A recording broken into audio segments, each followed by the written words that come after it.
as you're coming in, welcome. Welcome, everyone. I'd like to invite everyone to use the chat to let us know where you're coming in from and where you're located, where you're hunkering down right now. Just put your name, who you are, and where you're coming from. All right, welcome. Hey, Cynthia from Oregon. Hi, Melissa, Liz Caven.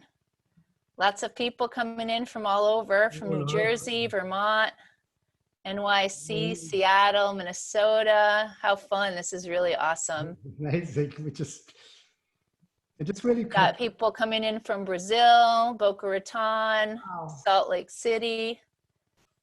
You know, Tabby, what's really so wonderful is just to feel how we're in community over here as everyone's coming on.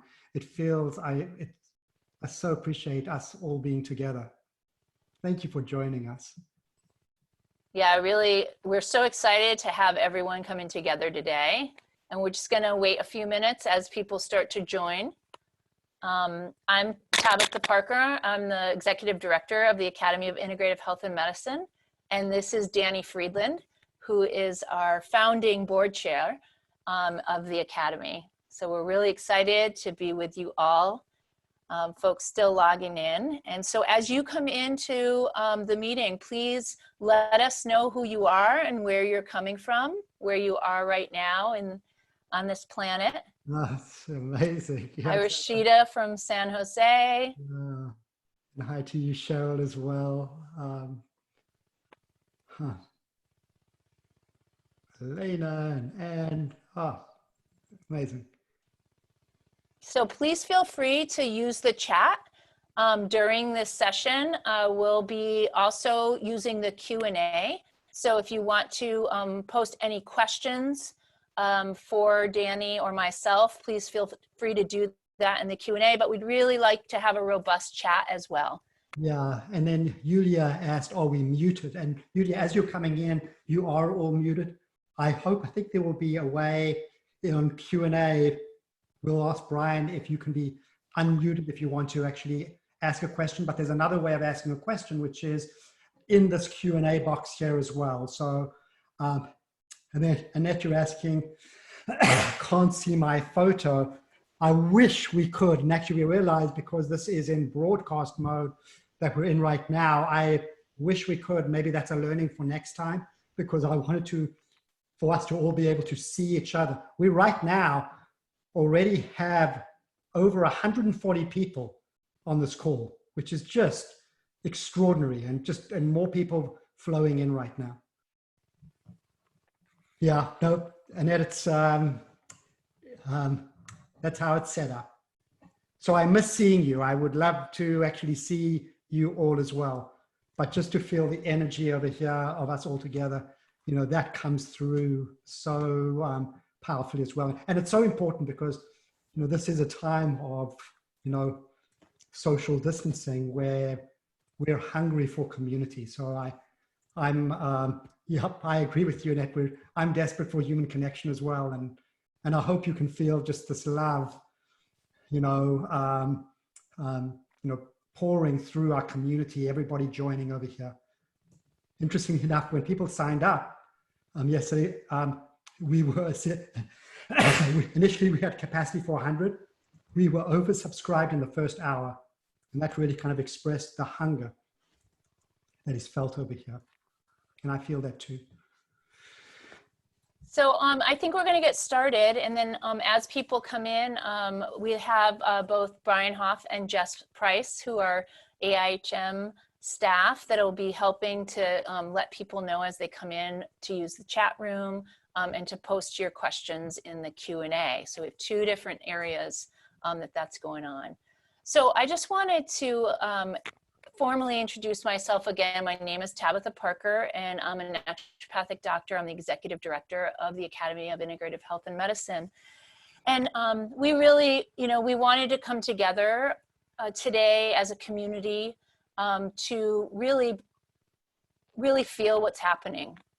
You know, what's been happening to our whole planet and to our communities has been very difficult. And We are such a loving and open community. You know, the Academy was, the philosophies of the Academy was really built on love, and that being the greatest medicine that we truly have.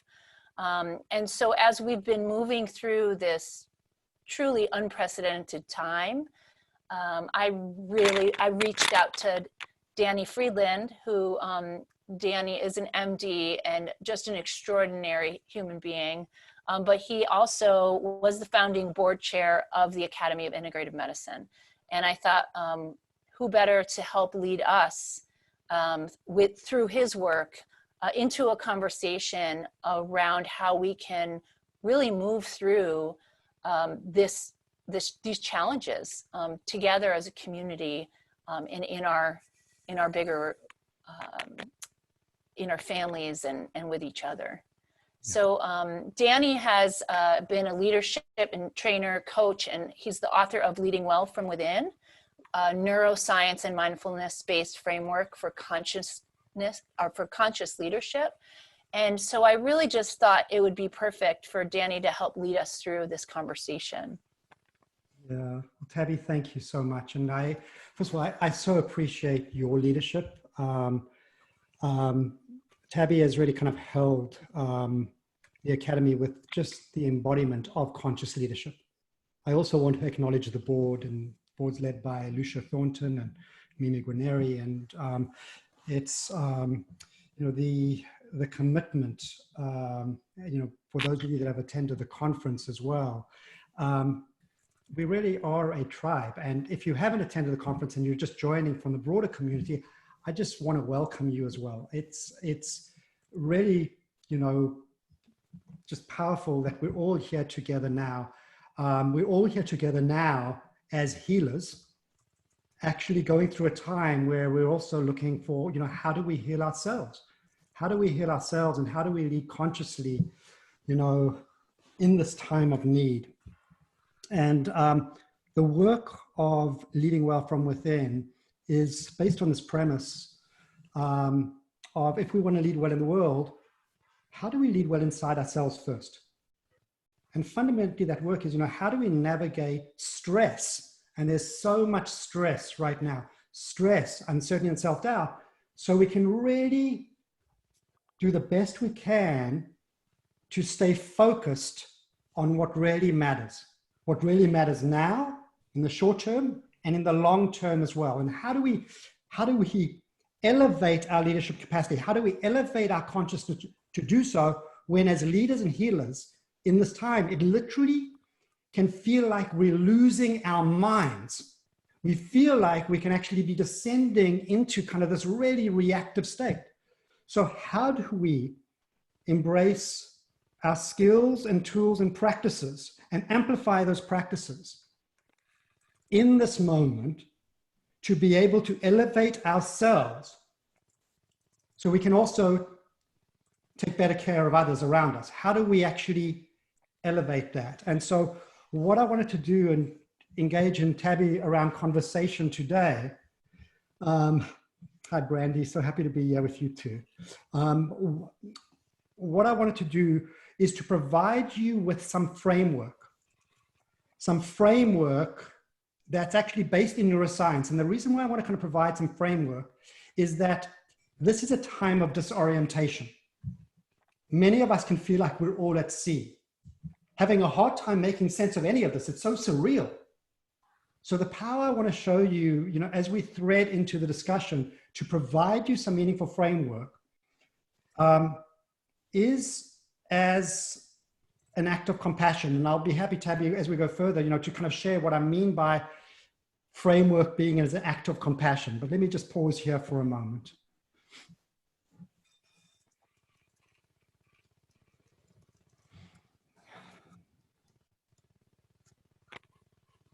You know, to see, you know, where would you like us to go next, Tabby? And just part of the pausing is to pause into a place of intention, holding in the space of emergence of what best serves next. So Danny, I think it would be really great for you to talk a little bit about, you know, why now? Why conscious leadership now? What does this mean for us during this time? Because I think so many of us feel so unstable at times, and I feel like this work can really help recenter us. Yes. So thank you for that question, Tabby. So I want to just talk about, this idea, we're talking about conscious leadership. And what is that term? Where does that term even come from right now? And what's the relevance to this today? And what is the relevance for this in healthcare? So I want to share with you, the subtitle of my book is essentially, it's really, again, the science and practice of conscious leadership. And that takes its inspiration. I'm very much involved in the conscious capitalism community. And I don't know if that's a community that's familiar with you, but you will know the companies that have founded or engaged it. And so these are companies like Whole Foods, Starbucks, Trader Joe's, Best Buy, Patagonia, Southwest Airlines, and all these organizations. It's a big international movement. And all these organizations have come together and they say, we see both for-profit and non-profit organizations as being the greatest vehicle for social transformation. Greatest vehicle. And their mission statement of the organization is, we exist to elevate humanity, which is such a powerful thing. When you think about how much is needed now more than ever for us to all figure out, how are we going to elevate humanity in this time of need when there's so much chaos and suffering? And they run on 4 principles. And these have such powerful implications for healthcare. So the first principle of conscious capitalism is higher purpose drives. Higher purpose drives. And think about the work that we do as healers, where we are invested in the health and well-being of our patients. That's noble purpose. And then it's making sure that all stakeholders are accounted for. And in healthcare, this is profound as well, because for so many years, we have been focused on the triple aim, which has been around cost-effective care, population-based health, and patient-centered care. But now what we're understanding, more and more, we're understanding that we actually need to move to the quadruple aim to really take care of the healers, the healthcare providers, so that we can all rise together. And this is really a time where there is so much strain on healthcare providers and healers at this time of need, that the investment for us to really support ourselves in caring for ourselves and each other has never been more important. And then this is about conscious leadership that result in conscious and healing cultures and a thriving environment. And actually, I love it. Raj Sisodia co-founded the movement with John Mackey. John Mackey is the CEO of Whole Foods. He wrote a book, Firms of Endearment. Firms of Endearment. And tracked 28 companies over a 15-year period and found that these companies outperformed on performance by 10 to 1. So I was asked to do a workshop on conscious leadership in 2013 at the CEO Summit, where I was actually learning more than I was teaching. And I became absolutely fascinated on why and how conscious leadership is so powerful and effective. And so the book is that I wanted to write, I also wrote one of the first textbooks on evidence-based medicine. So I wanted to come at this through a science-based lens to be able to understand, why is conscious leadership so powerful? And what are the scientifically proven skills and practices that can help us elevate our leadership capacity? And now at this time of need, when ultimately we're so stressed and strained, this has become even more important. So, I'm happy next, Tabby, if it serves to thread in, some of the foundational understanding of this, which is in the realm of neuroscience, if that serves. That would be wonderful, Danny. I think, one of the challenges is reminding ourselves of all of this, right? During these days have just been really difficult. And I think it's going to get more difficult. So the more we can be reminded and have these tools, I think will be really helpful as we go through this time. Yeah. Well, I'll be happy to share more on this, Tavian. So let me share with you why I believe neuroscience at this time and understanding of the fundamentals of how your brain works is an act of compassion. So let me just start out. And I think if there's any one quality that is the most important quality for us to deepen our practice in at this time is self-compassion and compassion. And self-compassion has three components to it. Three components to it. The first component of self-compassion is mindfulness. And mindfulness enables us to step back and observe what's going through our mind, including the thoughts, sensations, and emotions that relate to suffering. The ability to step back, and the power of mindfulness to step back and disentangle yourself from the thoughts, sensations, emotions, is what it does is it helps us exit the cycle of rumination. So actually the power of mindfulness as an act of self-compassion allows you to step back and disentangle yourself to give yourself some more room and to actually short circuit the rumination. The second component of mindfulness is the capacity to incline towards yourself and others with kindness. In the noticing of the suffering, to be able to incline with love and care for yourself and others. And what that does is that alleviates what can happen when we spend a fair amount of time in the social distancing alone, particularly when many of us are losing our jobs, we feel like we're losing our livelihoods, and what's significant to us in our lives, and we can go into kind of a negative thought stream, and when we don't think we're handling things very well, we can become self-critical. And so the kindness helps you meet potentially harsh self-criticism with kindness to create an inner soothing. And that enables you to extend greater kindness towards others. The third component of self-compassion is powerful. Third component of self-compassion is what's called common humanity. And it's the revelation that no matter how you might feel like you're suffering, you are not alone. We are in this together. Because oftentimes what happens in suffering, we feel isolated. So to remember that we're actually not suffering alone is powerful. The reason why neurobiology is powerful is that it helps us actually realize at a biological level how we're all biologically connected. So when you understand how your brain works, what I'm hoping you'll experience is an understanding that if you notice yourself having a negative thought stream and you feel like you're losing your mind, I want you to feel really reassured that this is understandable in what your brain does under stress. This is totally understandable in terms of how your brain is designed to respond naturally under stress. So you're not weak, you're not flawed.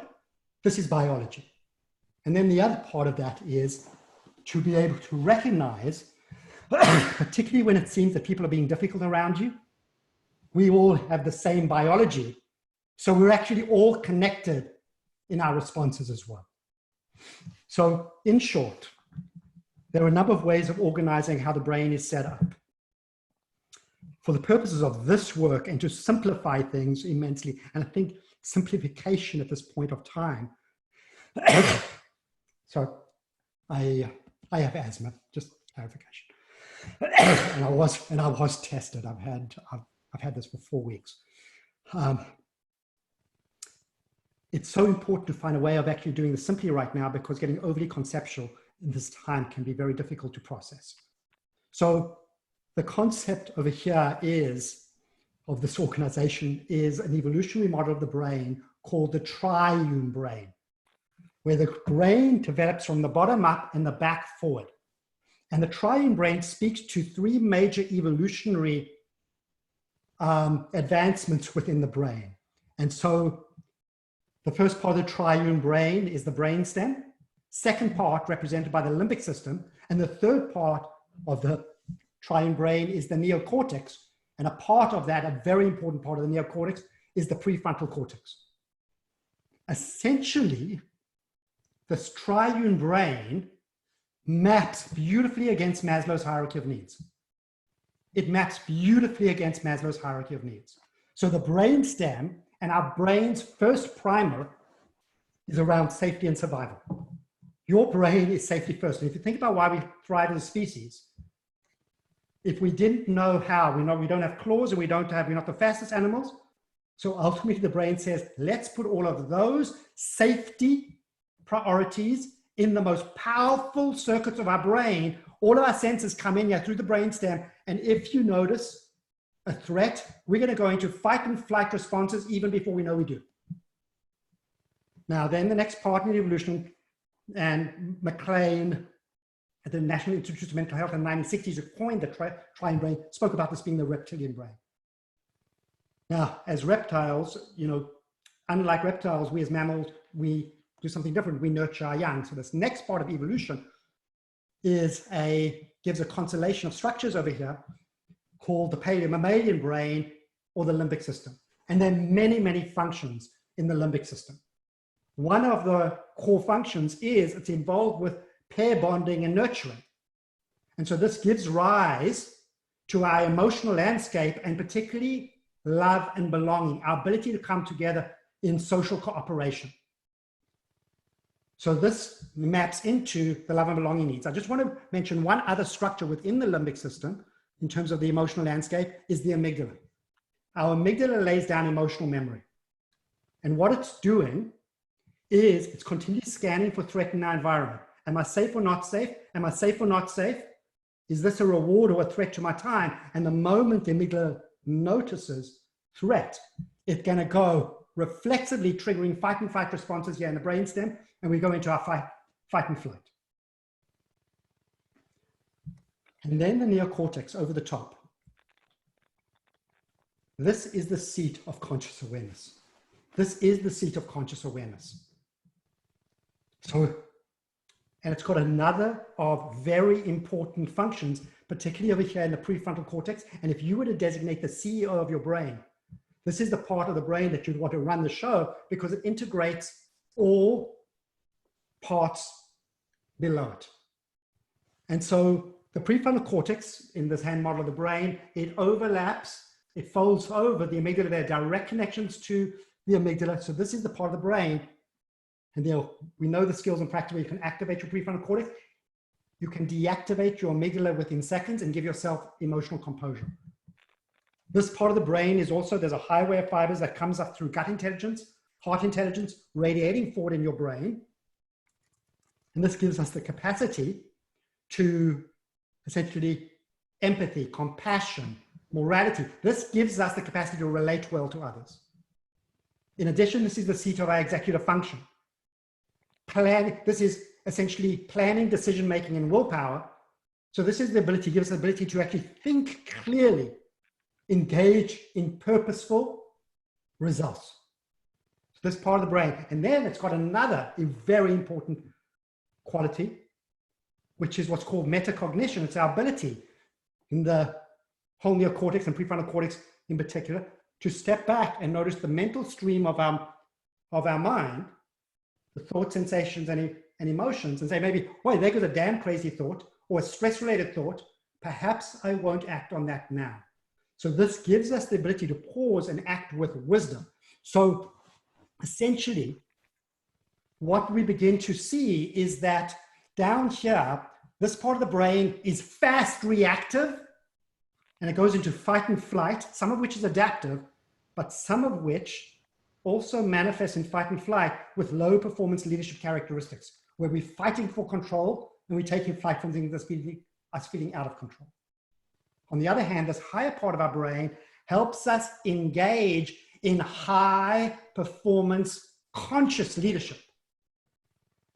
Now, here's what's happening in terms of our experience right now, just in terms of there are flows that happen in the brain. There are flows that happen in the brain. And the flow that pulls us down, there's a formula that dictates which way in Maslow's hierarchy of needs and in the brain, which way things flow. Remembering these are the most powerful circuits in the brain. in safety. So there's a natural gravitational pull towards safety. And the formula is this: what is the relationship of the demands we're facing to the resources we have to engage? And when demands exceed resources, we go into a threat response around stress and self-doubt, and into a state of reactivity into the safety frame. And that is completely normal. So just reflecting on where we are right now. Many of us already had very, very high demands and felt strained for resources at baseline. I mean, we already know that 50% of healthcare providers have symptoms of burnout. So we already know, I'm going to come back and talk about burnout in a moment, just how high the demands were and how strained we were for resources at the beginning. Now with coronavirus contagion and the epidemic, the demand level has got to a whole nother level. We've got disease, disorientation, unbelievable disruption. And our resources have been fragmented. I mean, many of us feel depleted inside. We're actually socially distant, so we actually don't have those relationships near at hand. Our systems have been disrupted. So if ever there was a time that we have tipped into a safety frame, this is the time. So I would just want to really, hopefully you find reassurance that if you feel you've tipped deep into safety, that's completely normal. I also want to share with you, not only is that normal, but some of that's adaptive. So part of safety is certainly a lot of safety is adaptive, going to reactive frame. So making sure we're doing everything to mitigate against coronavirus infection and contagion. Making sure that we're doing all we can to take care of our livelihoods, to maintain our food, shelter, and care for our loved ones. But to also recognize that down here in safety, in fight and flight, particularly when it's again where we're threatened not by physical danger, but by psychological danger. So when we're threatened by stress, we may experience, essentially, we fight for control. Threatened by self-doubt, we'll fight to prove our self-worth. And this could put an immense strain on our relationships. So you might find yourself with a lot of compassion, being more edgy with your partners, with your kids, with your colleagues. We're in this fight and flight kind of dynamic. And when we get triggered, it can become a contagious. So I'll pull that through. Now I want to share with you another aspect as it relates to burnout. And if you're feeling any of these symptoms of burnout or emerging burnout or amplified burnout in this time, I want you to notice what happens here as well. When we experience high demand and strained resources over a length of time, and we're literally caving into the safety frame over a length of time, we land up over here in the safety frame feeling exhausted. As we disrupt, Daniel Goleman calls this amygdala hijack, as we disrupt our love and belonging circuits, we feel disconnected. And as we actually disrupt the circuits of significance, we have a reduced sense of accomplishment. So those three elements, exhaustion, disconnection, and a reduced sense of accomplishment, that's the gold standard definition of burnout. So burnout is the inverse of Maslow. And so if you're experiencing burnout, again, it's not a weakness, it's not a flaw, it's what your brain naturally does as it's doing its best to actually navigate situations of high demand and strained resources. It's doing its best to protect itself from harm and the consequences of burnout. Now, Tabby, you know what, I'll move next into kind of talking about what this means for actually leadership growth, but let me just pause here. I felt like you wanted to ask a question. Yeah, you know, this conversation is making me think about how so many of us, it's just like we've just all of a sudden had all of the stress collectively, right? The collectiveness of this experience, and at the same time then being so distanced. And, you know, that is often how many of us cope, is that connection. How do these tools help with the internal conversations that So this is many of us are having and really fighting with, I feel like. yeah, so this is so important. So actually, this is an aspect of leadership, and leading, again, well from within first. Interesting enough, when it comes to leadership, Drucker has a very funny quote. He's one of the leadership management gurus, and he said, all organizations are inevitably a mix of friction, confusion, and low performance. In other words, at baseline, we actually go into the state anyway, at the best of times. And then he says, everything else requires leadership. Everything else requires leadership. It's a leader who has the skills and tools for elevation. So while everybody's caving under threat, do you as a leader and healer have the ability to actually engage in an internal conversation that can lead to an effective external conversation? If I were to kind of simplify this work is fundamentally of leadership, of conscious leadership, is about optimizing your relationship with yourself and with others. And that optimization resides in conversation. In conversation with, how am I dialoguing within myself and with others? And we'll get more into some of the framework around that in just a few moments. But fundamentally, we're talking about a dialogue that goes something like, how can I, take better care of myself first?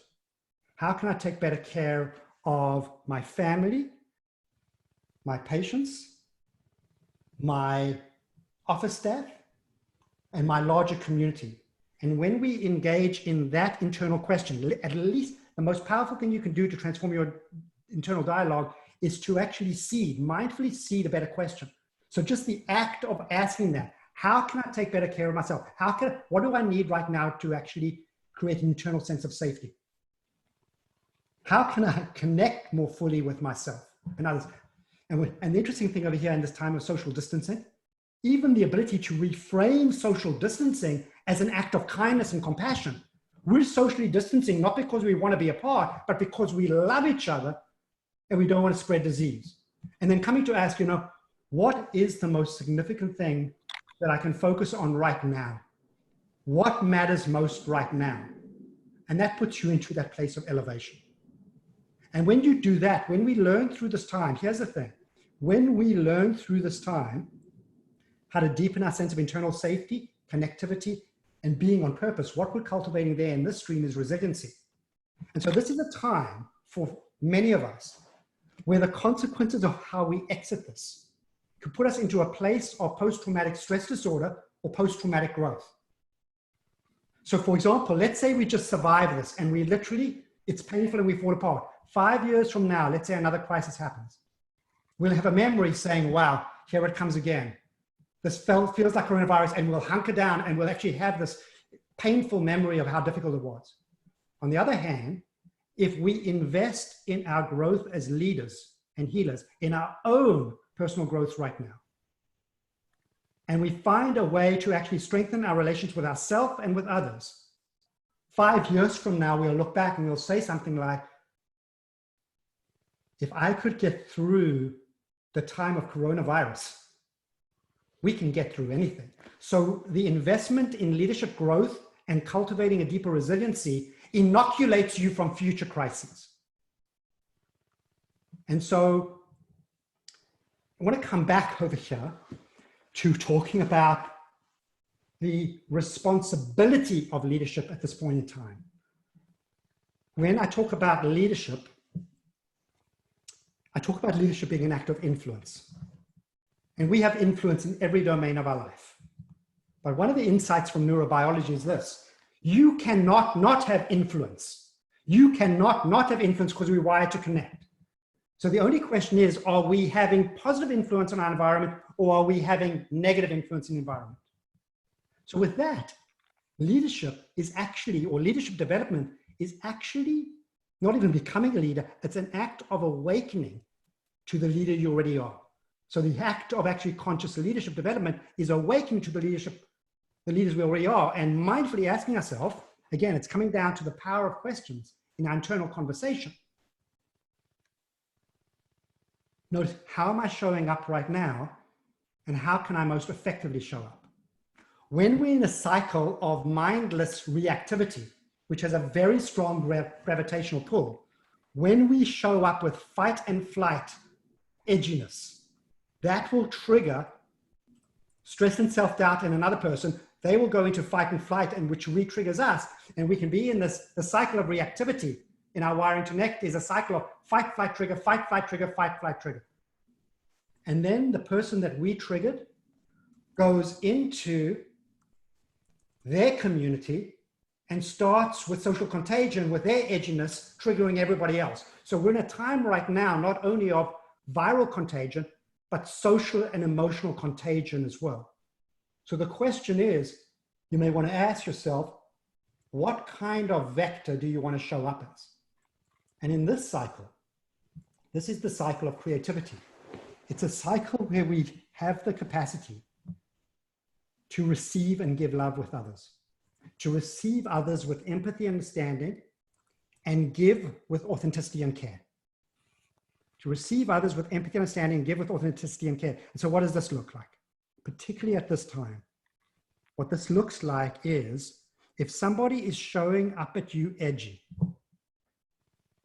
instead of saying, what's wrong with this person? Saying to yourself, I wonder what's causing this person suffering. Instead of saying, what's wrong with this person? Just being curious.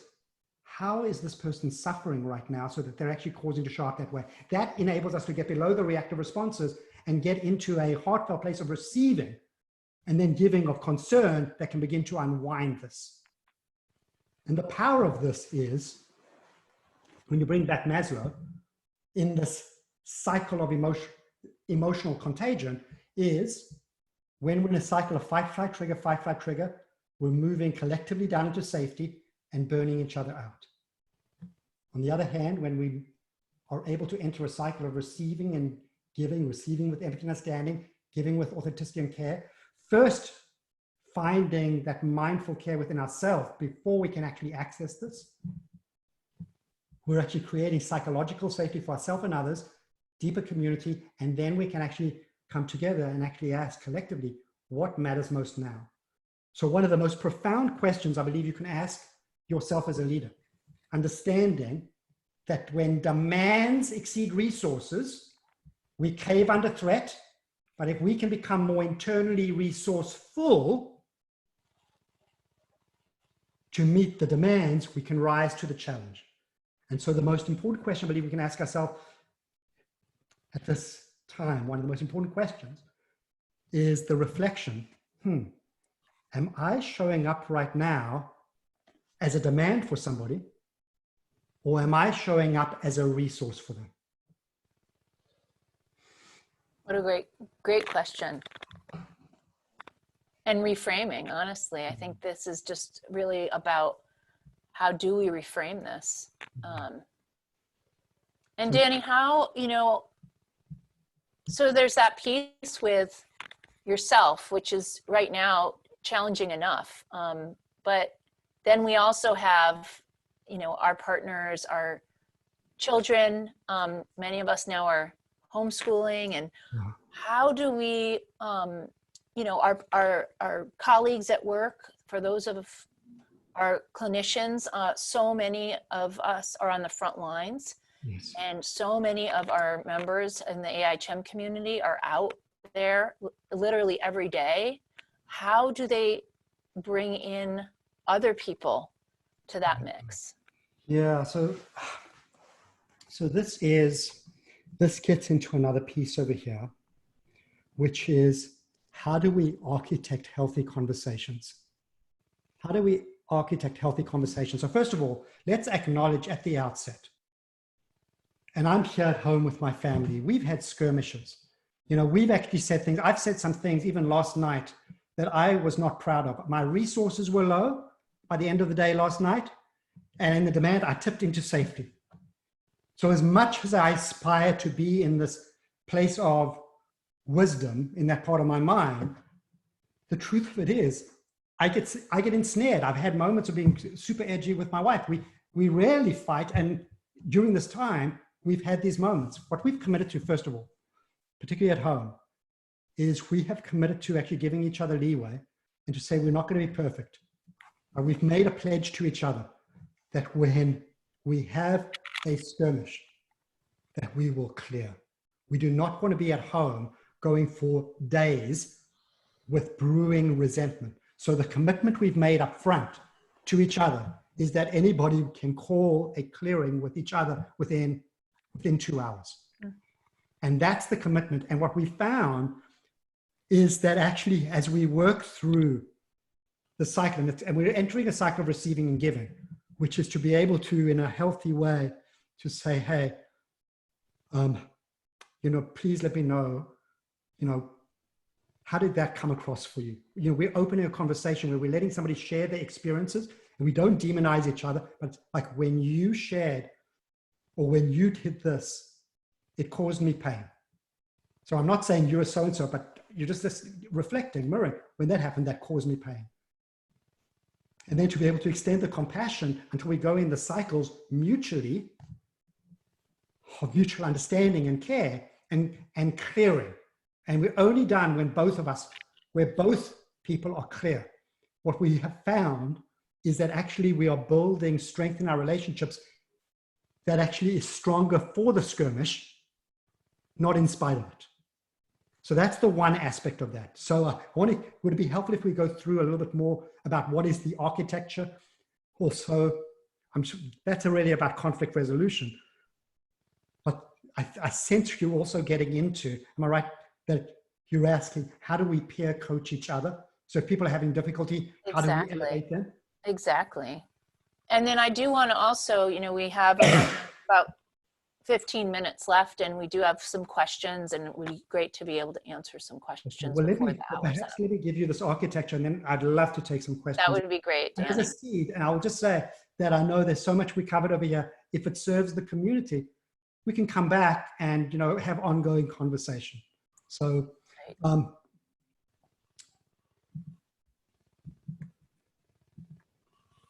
so in terms of elevating, the first piece of this is, if people are coming to you with their suffering, how do you, first of all, mindfully find a sense of openness, kindness, and curiosity, openness and kindness within yourself, so you can actually ground yourself?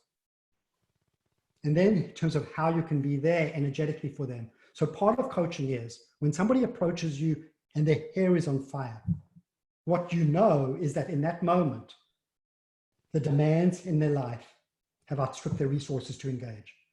Now, the power of peer coaching is this. It's not about giving advice. It's assuming the strength in somebody else. And what you're essentially doing is you're helping somebody effectively self-coach themselves to lead from their higher selves.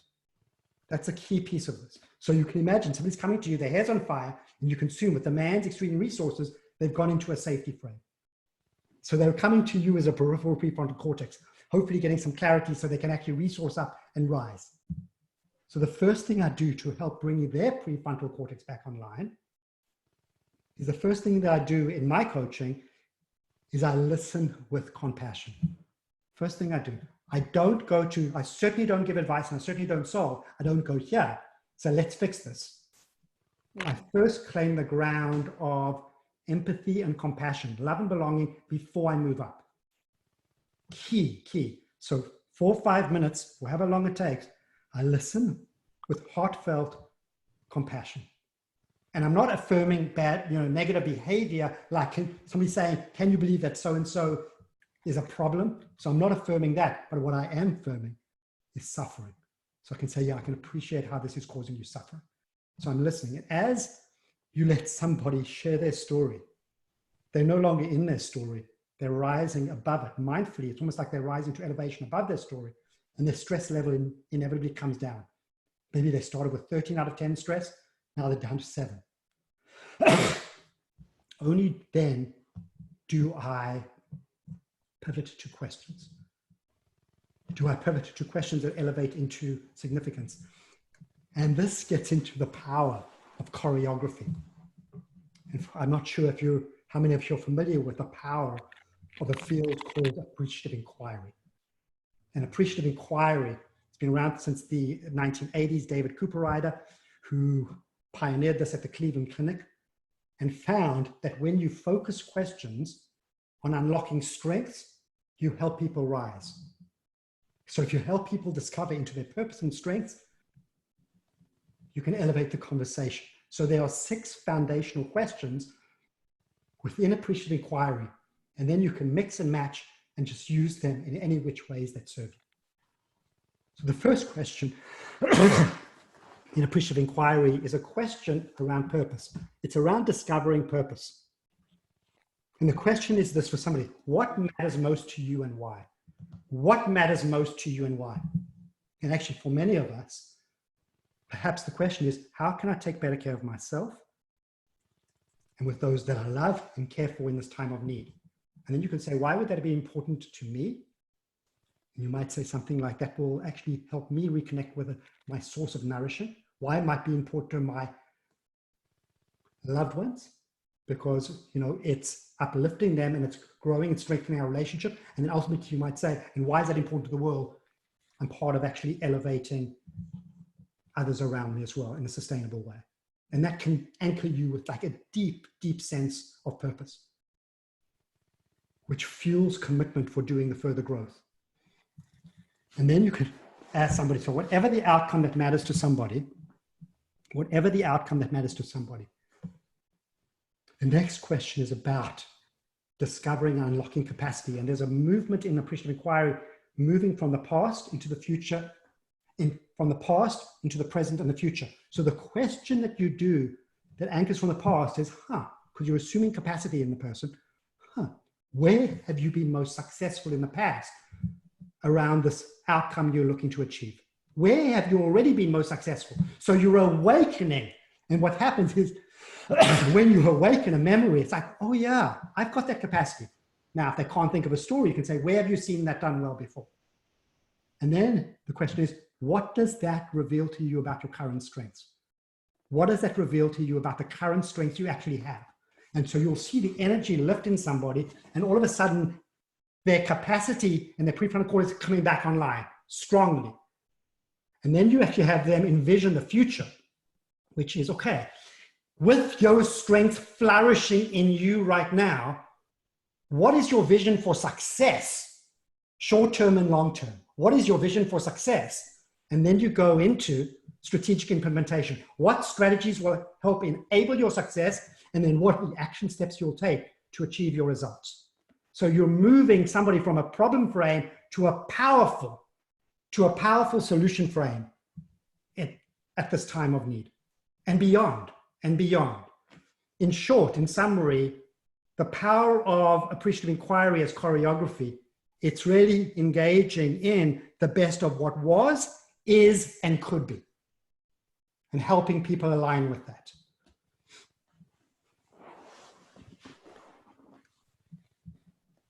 And by the way, you're welcome to take a screenshot, of this as well, so that you have these questions.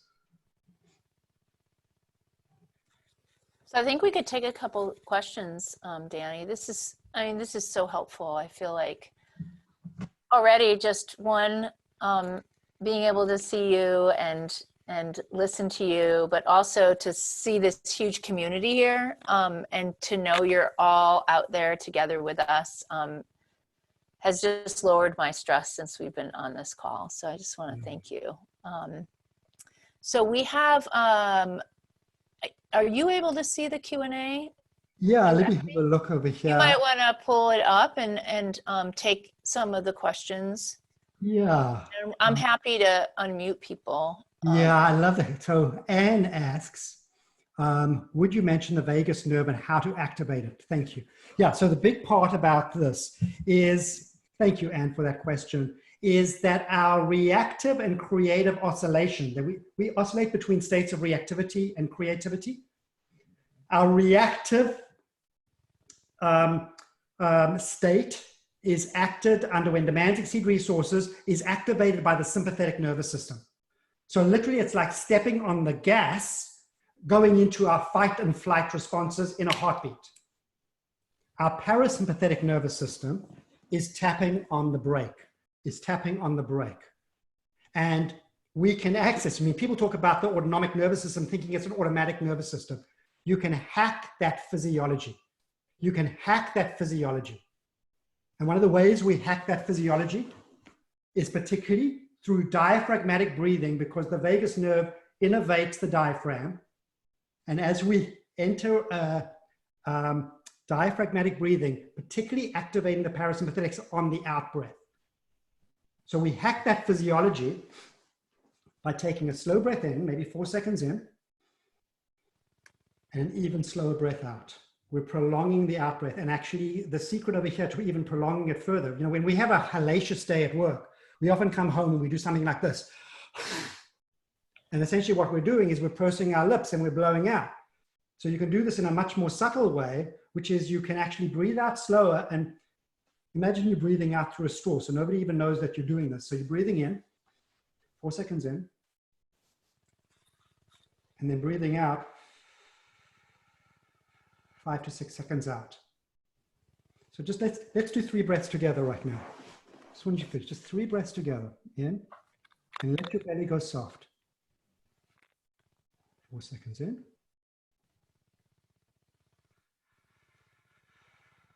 5 or 6 seconds out.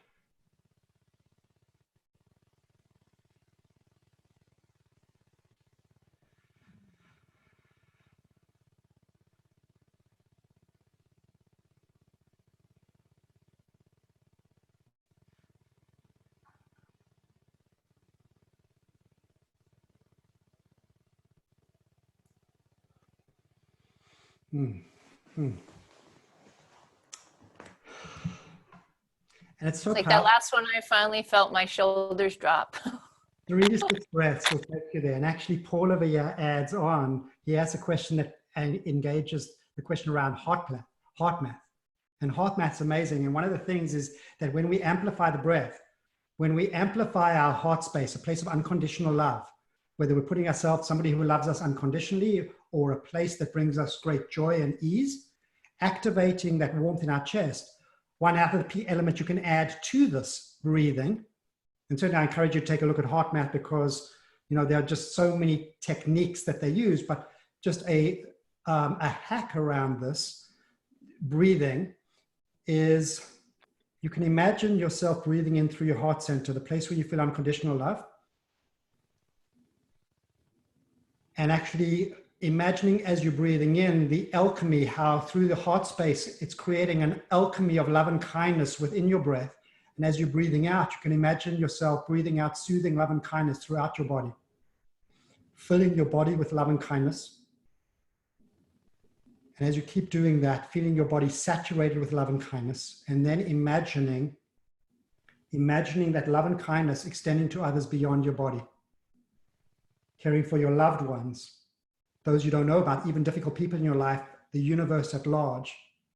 And then the beautiful thing when we're doing this together, and we did this at the AIHM conference the 1 year, the power of that was, what we did was we actually had an entire room of about several hundred people in the room, everybody breathing, radiating out love to each other.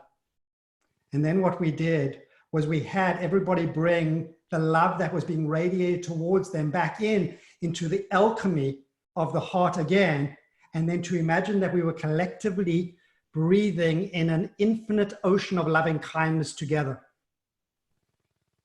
And to then remember that we're all forever connected by this ocean of loving kindness, and over wherever we are, we can always breathe in from the space of our community, to breathe in from that ocean of loving kindness, in through our heart space, soothing again for ourselves, and then radiating that out further.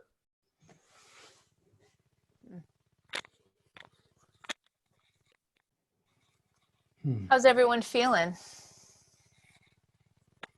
You can type in the chat, or if anyone wants to raise their hand. It looks like we have a couple hands up.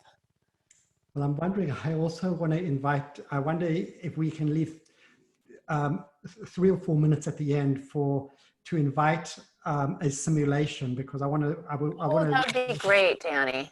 Okay. And we will capture everything in the, in the chat over here as well, because, just, I so appreciate you know, all your sharing as well. So this last part, you know, what I had shared with you is that we can ask mix and match questions in any which way. And the one thing I wanted to actually kind of leave you with, one of the most powerful things that we can turn to at this moment in time is anchoring on our core strengths. Asking yourself, you know, what is your deepest core of strength right now that can help you get through this challenging time? And ultimately, these strengths will map to one of these levels of Maslow's hierarchy of needs. Your strength, your core strength will help you to actually find your deepest sense of psychological safety, connectivity, and or align with purpose and significance, or a combination of all three. So I had the blessing of being able to, the last live program I did was in Hawaii, where I worked with the Entrepreneurs Organization, the Global, you know, it's a regional leadership academy for the Global Entrepreneurs, EO. And it was in Hawaii. So I had the blessed opportunity of taking a group of 35 leaders into the surf. And what I'd love to do is I'd love to invite you into a simulation of that experience, to be a part of a community of assembling our superpowers together so that we can collectively rise. And so these were the three questions that we asked as we paddled out. The first question was, reflect on and share a high point experience you had to swim out in choppy water, and against all odds you break through. And if ever there was a time we were in choppy water, it's actually, for many of us, it's raging, stormy water. How do we paddle out, you know, and break through? So remembering a time when you were able to swim out in choppy water and you broke through, and then reflecting on that difficult time in your life in the past. What does that reveal to you about the key strengths or values that you had to succeed? And then looking at that landscape of strengths, and then asking yourself, if you were to choose one superpower, your core strength, that you can now reliably turn to support your current vision moving forward, what would that success factor be? And so I want you to imagine that you're actually, everybody had these little wrist guards, and I'm going to take you through a series of videos that hopefully will actually put you in an experience of us all being together, doing this together.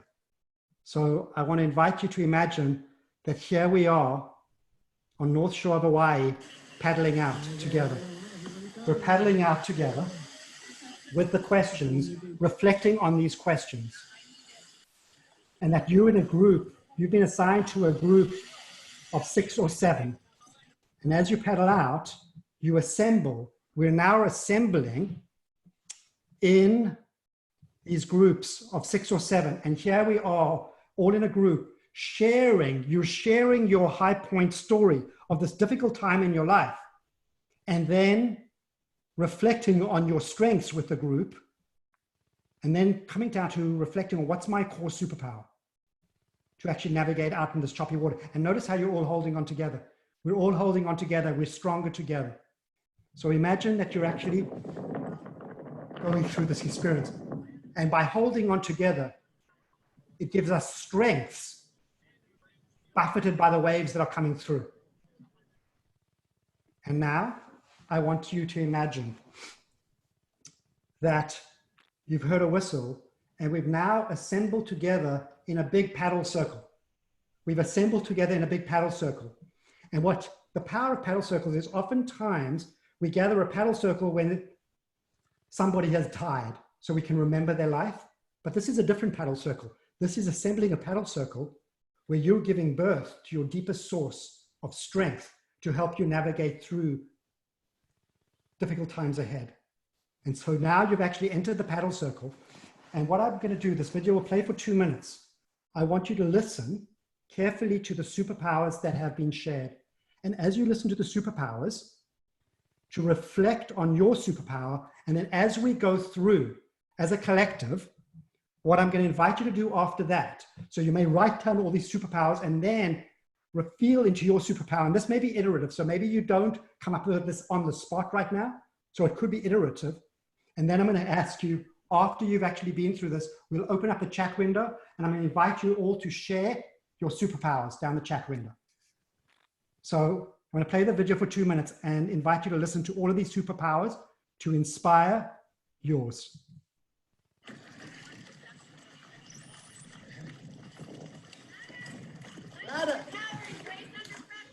Yeah! My superpower is building and defending culture.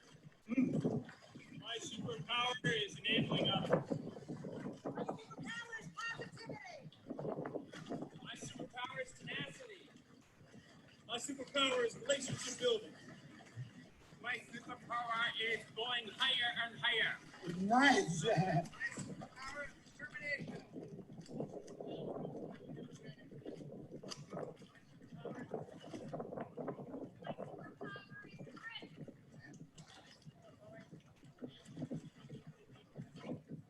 My superpower is resilience for freedom. Nice. My superpower is mindfulness. Mm. My superpower is analysis and execution. My superpower is never giving up. My superpower is extra vision. My superpower My superpower is viewing stress positively. Oh, beautiful. My Nice. superpower is determination. My superpower is positivity. My superpower is promoting clarity. My superpower is rising under any conditions. My superpower is empathy. My superpower is creativity. My superpower is inspiring others. My superpower is mindset. My superpower is teamwork and patience. My superpower is self-belief. Nice. My superpower is being resourceful. My superpower is consistency. My superpower is leadership. My superpower is trusting that there's always a way forward. My superpower is illumination. My superpower is managing every challenge. My superpower is acceptance. My superpower is reaching widely and keeping connected. My superpower is spiritual fucking fixer. Yeah.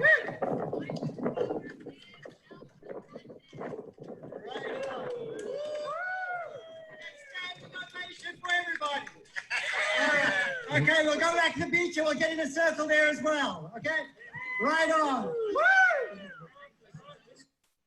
Awesome. So what I'm going to invite you all to do right now is to share your superpowers in the chat over here and to just feel the presence of how we're in a collective of superpowers as you do so. So I'm seeing over here perseverance, positivity, compassion for others, healing, laughter and goofiness. Awesome. This is stream by. Wow. Resilience. This is so amazing. And actually, Tabby, what's coming to me right now is for us to actually collect all of these superpowers together and to send this list out to everybody. I love that. Wow. Empathy, understanding and compassion. And so as you're all sharing your superpowers, it's, one of the things that we noticed when we were in the water together is that when we were all linked, sharing our superpowers, the waves couldn't break us and we were stronger together. And that is kind of the heartland, I believe, of the Academy, that when we're all over here to support each other's unique superpowers and to embrace the collective, we rise and we're stronger together. And that's never been more important than now. That's right, Danny. I just feel so much better, I have to tell you. I just cannot thank you enough. I needed this so much, really, truly. And I just want to thank everyone. It is 1:05, so we're going to have to end this lovely time together. But we are going to be having more webinars and group think experiences. And so hopefully we'll have Danny back very soon. we're going to be holding an AIHM town hall next Saturday, just to bring the community together so that we can talk about how we can serve all of you best during this time. And I just know that tonight at our dinner table, Danny, we'll be doing the superpower Right on. game, because I'm done with division. I just can't. I'm very bad at division. My sons told me that I don't know how to do math, and so I'm going to move right into the superpower activity. So blessings to you, Danny, and to our whole AIHM community. Thank you so much for being here. And so much love, so much love. And, you know, just really thinking about, you know, within our academy, love is the greatest heal of all. And I feel so healed, Tabby, being here with you in your leadership of love, and being here with all of you in this container of love and compassion, sharing all together. All right. I'll have a wonderful, wonderful day, and be well out there. All the best.